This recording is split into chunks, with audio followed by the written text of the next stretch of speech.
शाहिद के पिता की अंतिम इच्छा, रुला देने वाली कहानी। मोहम्मद अली अपने इलाके के मशहूर व्यक्ति थे। खुद की कपड़े की एक छोटी फैक्ट्री थी, अच्छा घर और एक कार भी थी। जिंदगी बड़े ऐशो आराम से बिताई थी अली साहब ने। लेकिन मौत पर किसका बस चलता है। जब अंत समय नजदीक आया तो मोहम्मद अली ने सोचा कि अपने बेटे शाहिद के नाम की वसीयत लिख दी जाए। अली साहब ने वसीयत अपने बेटे के नाम करने के साथ ही एक छोटा सा पत्र लिखा। वह पत्र अपने बेटे को देते हुए बोले कि बेटे, इस पत्र को तभी पढ़ना जब तुम मेरी एक अंतिम इच्छा पूरी कर दो। मेरी एक इच्छा है कि मेरे मरने के बाद मुझे मेरे फटे हुए जुराब ही पहनाए जाएं।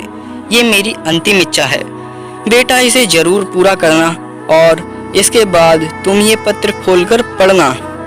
उसके पिता के मरने के बाद जब उनके शव को नहला के लाया गया तो शाहिद ने पिता के वही पुराने मोजे निकाले और पैरों में पहनाना चाहा, लेकिन वहां बैठे धर्मगुरुओं ने बेटे को रोका कि शव पर कफन के अलावा कोई और कपड़ा नहीं पहनाया जा सकता।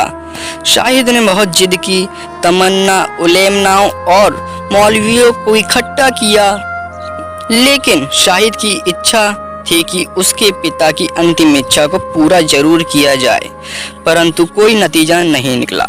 आखिर हार कर शाहिद ने वह पिता का दिया हुआ पत्र खोला तो पढ़कर सन्न रह गया।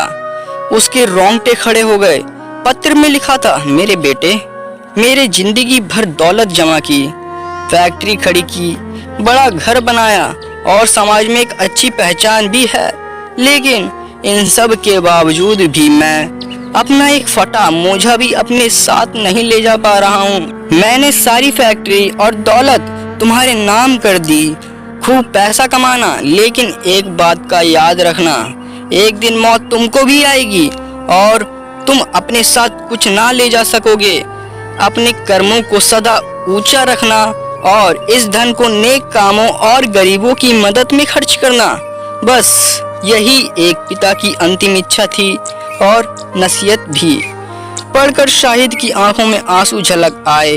सत्य यही तो है, चाहे लाख पैसा इकट्ठा कर लो, तुम अपने कर्मों के सिवा इस दुनिया से कुछ नहीं ले जा सकते।